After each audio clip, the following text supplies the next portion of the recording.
कौन हूं मैं? मेरी उपयोगिता क्या है? क्या मैं वही हूं जो मैं खुद को समझता हूं, या मैं वो हूं जो लोग मुझे समझते हैं, या इन सब से अलग मैं कुछ और हूं? ऐसे ही कितने प्रश्न उसके हृदय को उद्वेलित करते। वह उद्धार करता विशेष शक्ति संपन्न कहलाता, पर स्वयं ही स्वयं को पहचान न पाता। अपने अस्तित्व को जानने की उत्सुकता ही उसे एक नए सत्य की ओर ले जाती है, और साधारण सा शिव, शक्ति संपन्न नीलकंठ महायोगी शिव बन जाता है। नमस्कार दोस्तों, मैं वर्षा बंसोड़े लांजेवार पढ़ाकू फैक्ट्री में आपका बहुत बहुत स्वागत करती हूँ। आज हम शुरू कर रहे हैं अमीश जी की लिखी शिव रचना त्रय की पहली किताब मेलुहा के मृत्युंजय। शंकर हो संकट के नाशन, मंगल कारण विघ्न विनाशन, योगी यति मुनि ध्यान लगावे, नारद शारद शीश नवावे। आदिनाथ आदि योगी कहलाने वाले शिव शक्ति के स्वामी हैं। उन्हें दुष्टों के संहारकर्ता कहा जाता है, किंतु यही संहारकर्ता भोलेनाथ भी कहे जाते हैं। व्यक्ति का यह विरोधाभास कहीं न कहीं व्यक्ति को अन्य व्यक्ति से पृथक करता है। व्यक्ति, जी हाँ, इस किताब मेलुहा के मृत्युंजय में अमीश ने शिव को एक साधारण मनुष्य की तरह भाव, विचार, आशा, निराशा, प्रेम, घृणा के मानवीय गुणों से युक्त प्रस्तुत किया है। जिसको दुख भी होता है, खुशी भी होती है, जो पाना भी चाहता है और खोने से डरता भी है। पर्सनली मुझे यह किताब इसलिए बहुत पसंद है क्योंकि इसमें धार्मिक पात्रों को तर्कों के द्वारा जस्टिफाई किया गया है। हम शिव को इसलिए नहीं पूछते कि वे शक्तिशाली हैं, बल्कि हम शिव को इसलिए पूछते हैं क्योंकि उन्होंने अपनी उस शक्ति का प्रयोग अपने लोगों की भलाई के लिए किया था। शिव रचना त्रय की यह पहली किताब है। यह अमीश की लिखी मूलतः अंग्रेजी भाषा की किताब है, जिसका अनुवाद हिंदी में विश्वजीत सपन ने किया है। 26 अध्यायों में विभाजित यह किताब अंत में एक अपूर्णता के बिंदु पर खत्म हो जाती है, जो अगले भाग के प्रति उत्सुकता को जन्म दे जाती है। तो चलिए शुरू करते हैं शिव के शिव बनने तक की कथा पर। शिव के अस्तित्व की खोज की गाथा मेलुहा के मृत्युंजय। अध्याय 1। वे आ गए हैं। 1900 ईसा पूर्व मानसरोवर झील, तिब्बत के कैलाश पर्वत की तलहटी में। शिव ने नारंगी छटा बिखेरते आकाश की ओर देखा। मानसरोवर के ऊपर मचलते बादलों के छटते ही सूर्यास्त का संकेत हो चुका था। एक बार फिर उस तेजस्वी जीवनदाता ने दिन समाप्ति की घोषणा कर दी थी। शिव ने अपने 21 सालों में कुछ ही सूर्योदय देखे थे, किंतु सूर्यास्त, उसने प्रयास किया था कि वह सूर्यास्त देखना कभी न भूले। कोई और दिन होता तो हिमालय की पृष्ठभूमि में जहाँ तक दृष्टि जाती, वहाँ तक सूर्य एवं उस विस्तृत झील के इस दृश्य विस्तार को शिव ने अवश्य देखा होता, किंतु आज नहीं। वह झील के अंदर तक जाती कगार पर पालथी मारकर बैठ गया और अपने सुडौल मांसल शरीर को वहीं टिका लिया। झील के निर्मल जल से परावर्तित होते चमकीले प्रकाश में उसे लगे युग युगांतर के अनेक घावों के दाग चमक उठे। यह देख शिव को अपने उन्मुक्त बालपन की याद हो आई। वह तो तभी से कई कलाओं में दक्ष हो गया था। उसने झील में पत्थर के टुकड़े फेंकने की कला में भी महारत हासिल कर ली थी। अपने कबीले में सबसे अधिक बार पत्थर उछालने का कीर्तिमान उसी के नाम था, 17 बार। कोई सामान्य दिन होता तो अपने उल्लासपूर्ण अतीत पर, जो अब वर्तमान की चिंता के वशीभूत था, शिव अवश्य मुस्कुरा उठता, किंतु आज उसके मुख पर उल्लास का कोई भाव नहीं था।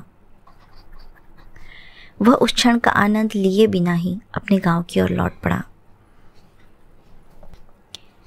गांव के मुख्य प्रवेश द्वार के पहरे पर भद्र चौकन्ना खड़ा था, किंतु उसके सहायक चौकन्ने नहीं थे। शिव ने अपनी आंखों के इशारे से भद्र को यह बताया। भद्र पीछे मुड़ा तो उसने घेरे के बाड़े पर अपनी सहायता के लिए लगाए गए 2 सैनिकों को ऊँघता पाया। उसने पहले तो उन दोनों को बुरा भला कहा और फिर उन्हें जगाने के उद्देश्य से जोर से ठोकर मारी। वे दोनों हड़बड़ाकर उठ बैठे। शिव निश्चिंत होकर झील की ओर पुनः मुड़ गया। उसने मन ही मन कहा, ईश्वर भद्र का कल्याण करे, कम से कम वह कुछ जिम्मेदारियों का निर्वाह तो करता है। झील पर पहुंचकर शिव ने याक की हड्डी से बनी चिलम को अपने होठों से लगाकर एक लंबा कश लिया।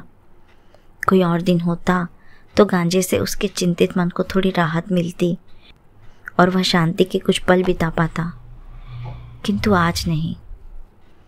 उसने झील के बाईं ओर देखा, जहां अपरिचित विदेशी आगंतुकों को सैनिक के पहरे में रखा गया था। उनके पीछे झील थी और शिव के 20 सैनिकों के पहरे में होने से इसकी संभावना बहुत ही कम थी कि वे चकित कर देने वाला कोई आक्रमण कर पाते।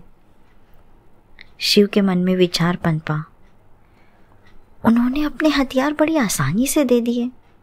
ये लोग हमारे देश के रक्त पिपासी दुष्टों की भांति नहीं हैं, जो लड़ाई लड़ने का कोई ना कोई बहाना ढूंढते रहते हैं। विदेशियों के कहे हुए शब्द बारंबार शिव के कानों में गूंज रहे थे। हमारे देश में आइए, वह इन पहाड़ों के पार है। वह भारत का सबसे संपन्न और शक्तिशाली साम्राज्य है। यही नहीं, पूरे विश्व में वह सबसे संपन्न और शक्तिशाली है। अप्रवासियों को हमारी सरकार सुविधाएं प्रदान करती है। आपको उपजाऊ भूमि और कृषि के लिए संसाधन दिए जाएंगे। आज आपका कबीला इस पथरीली उजाड़ भूमि में उत्तरजीविता के लिए लड़ाई लड़ रहा है।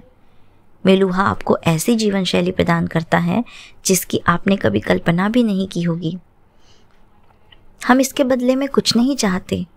आप शांति से रहें, अपने करों का भुगतान करें और देश की विधियों का पालन करें। शिव ने यह चिंतन कर लिया था कि उस नए देश में वह निश्चित रूप से मुखिया नहीं होगा। क्या सच में मुझे इसकी कमी खलेगी? उसके कबीले वालों को विदेशियों के विधियों के अधीन जीवन यापन करना पड़ेगा। उन्हें अपनी जीविका के लिए प्रतिदिन काम करना होगा। जीवित रहने के लिए प्रतिदिन लड़ने की तुलना में तो यही बेहतर होगा। शिव को यह विचार उत्तम प्रतीत हुआ। उसने अपनी चिलम से एक और कश लिया। जब धुएं के बादल छटे तो उसने गांव के बीच बनी उस झोपड़ी में मुड़कर देखा जहां उन विदेशियों को रखा गया था। यह उसकी झोपड़ी के ठीक बगल में थी। शिव को सूचित किया गया था कि उन्हें आरामदायक नींद नसीब नहीं हुई थी। वास्तव में शिव उन्हें बंदी बनाकर नहीं रखना चाहता था, किंतु वह कोई जोखिम भी मोल नहीं लेना चाहता था।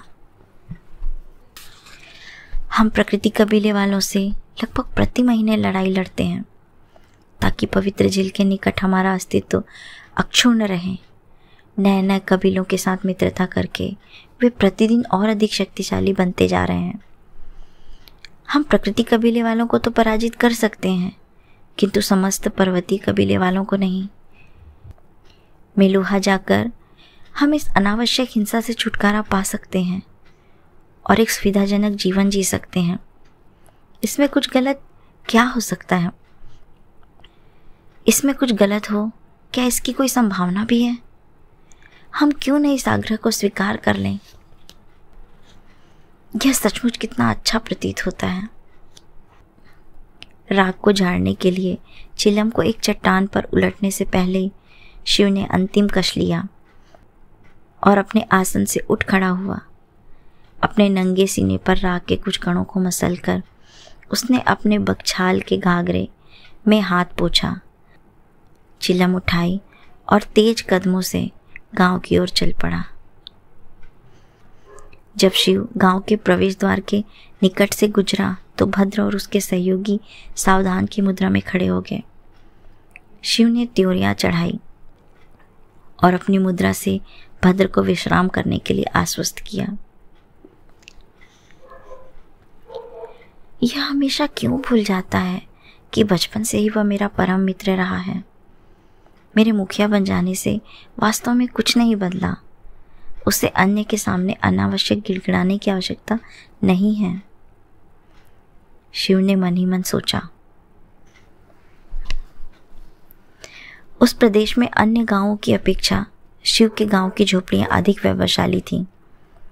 उनकी ऊंचाई इतनी थी कि एक युवक सचमुच ही उसके अंदर सीधा खड़ा हो सकता था। वे झोपड़ियां मजबूत थीं और वे शरण स्थली उन कठोर पर्वतीय हवाओं के प्रवाह सहते हुए भी 3 वर्षों तक अड़ी खड़ी रह सकती थी। झोपड़ी के अंदर प्रवेश करने पर उसने हाथ में पकड़ी चिलम को उस ओर उछाल दिया जहां वह आगंतुक बड़ी शांति से सो रहा था।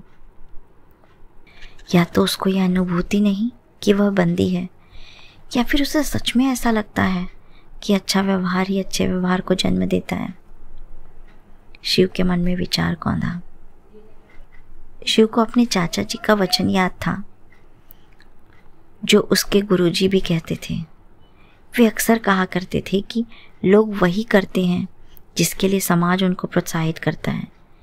यदि समाज विश्वास को प्रोत्साहित करता है तो लोग विश्वासी होंगे।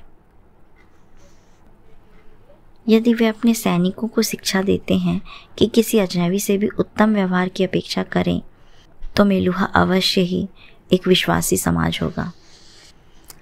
शिव ने अपनी वैभवहीन दाढ़ी को खुजलाते हुए उस आगंतुक की ओर गहरी दृष्टि से देखा तो उसे स्मरण हुआ। उसने कहा था कि उसका नाम नंदी था। उस मेलुहावासी का भारी भरकम शरीर और विशाल लग रहा था क्योंकि वह अपनी गहन निंद्रा में भूमि पर ही बसर गया था और उसका विशाल काय पेट प्रत्येक सांस के साथ नृत्य शैली में फूल पिचक रहा था। किंतु मोटापे के बावजूद उसकी त्वचा तनी और निकली हुई थी। सोते समय किसी बालक जैसा आधा खुला मुंह और भी निर्दोष प्रतीत हो रहा था। क्या यह वही व्यक्ति है जो मुझे मेरे प्रारब्ध की ओर ले जाएगा? क्या सचमुच ही मेरा ऐसा कोई प्रारब्ध है जिसके बारे में मेरे काका ने कहा था? शिव की वैचारिक यात्रा अनवरत चल रही थी। इन विशाल पर्वतों की तुलना में तुम्हारा प्रारब्ध कहीं विशालकाय है, किंतु उसे सच करने के लिए तुम्हें इन्हीं विशाल पर्वतों को पार करना होगा, चाचा जी ने कहा था। क्या मैं अच्छी नियति का पात्र हूं? मेरे लिए मेरे लोग पहले आते हैं। क्या वे मेलुहा में खुश रह सकेंगे? शिव के मन में वैचारिक द्वंद्व छिड़ने लगा था। वह सोते हुए नंदी को निरंतर घूर रहा था। तभी उसने शंख ध्वनि सुनी। प्रकृति वाले, अपना अपना स्थान लो, तलवार निकालते हुए शिव चिल्लाया। अपनी बगल में रखी रोएदार लबादे में छुपाई हुई तलवार को निकालकर नंदी तत्काल ही खड़ा हो गया। वे दोनों तेजी से गांव की ओर दौड़ पड़े। पूर्व नियोजित रणनीति के अंतर्गत महिलाएं अपने बाल बच्चों को लेकर गांव के बीच त्वरित गति से इकट्ठी होने लगी। उनके विपरीत पुरुष अपनी तलवारें निकालते हुए बाहर की ओर दौड़ पड़े।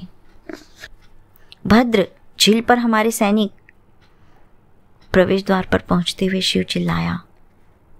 भद्र ने उस आदेश को अग्रसारित किया और गुण कबीले वाले के सैनिकों ने तत्काल ही उस आदेश का पालन किया। गुण कबीले वाले तब तक आश्चर्यचकित रह गए जब उन्होंने देखा कि मेलुहा वासियों ने अपनी लबादों में छुपाए हुए हथियार निकाले और गांव की ओर तेजी से दौड़ पड़े थे। कुछ ही क्षणों में प्रकृति वाले उनके निकट आ पहुंचे थे। जो भी दिन बिना मुठभेड़ के बीत जाता तो शाम के धुंधले में सामान्यतः गुण कबीले के सैनिक उस दिन के लिए ईश्वर का धन्यवाद करते थे। महिलाएं झील के किनारे अपने घरेलू कामकाज करती।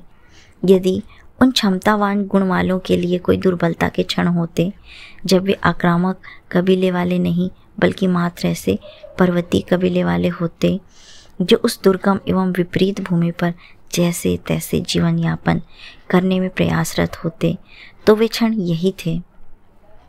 ऐसे क्षणों में प्रकृति कबीले वालों की ओर से यह एक सुनियोजित घात लगाकर किया गया हमला था।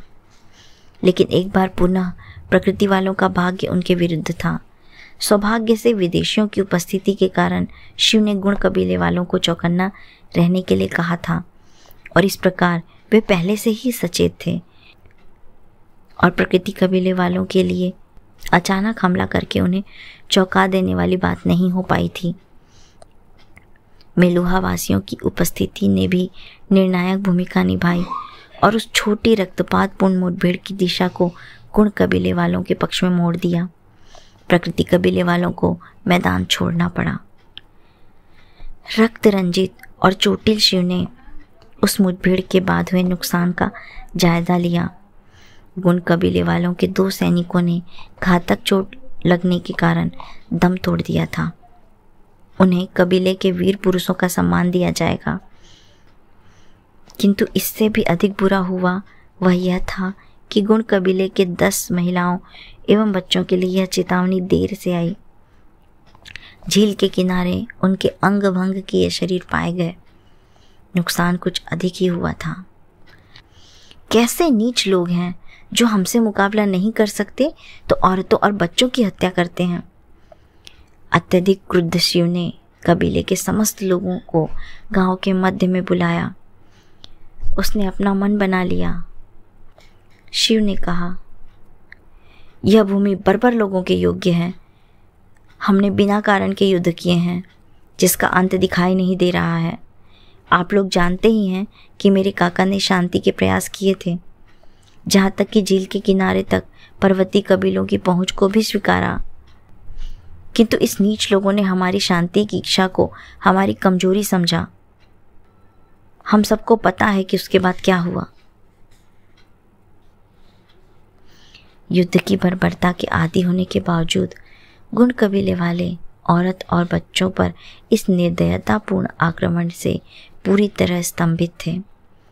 शिव बोलता रहा, मैंने आपसे कभी कुछ नहीं छुपाया।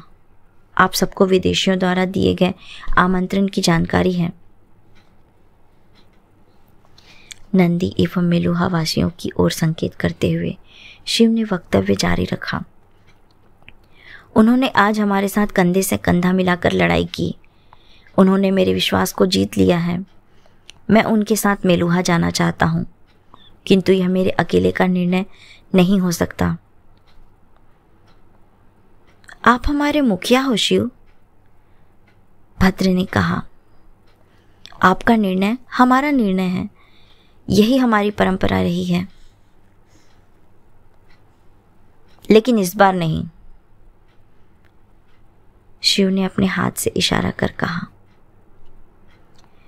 यह हमारे जीवन को पूरी तरह परिवर्तित कर देगा। मेरा विश्वास है कि यह परिवर्तन हमारे भले के लिए ही होगा। वह जो कुछ भी होगा प्रतिदिन की इस उद्देश्यहीन हिंसा की तुलना में अच्छा ही होगा। मैंने आपको बता दिया कि मैं क्या करना चाहता हूँ, किंतु जाने या नहीं जाने की इच्छा आपकी अपनी है। गुण वालों को बोलने दें। इस बार मैं आपका अनुसरण करूँगा। गुण कबीले वाले अपनी परंपरा से पूरी तरह स्पष्ट थे, किंतु शिव के लिए आदर केवल परिपाटी पर ही नहीं बल्कि उसके चरित्र पर भी आधारित था। उसने अपनी बुद्धिमत्ता और बहादुरी से ही गुण वालों के लिए अनेक महान सैन्य विजय अभियानों का नेतृत्व किया था। उन्होंने एक स्वर में कहा, आपका निर्णय हमारा निर्णय है।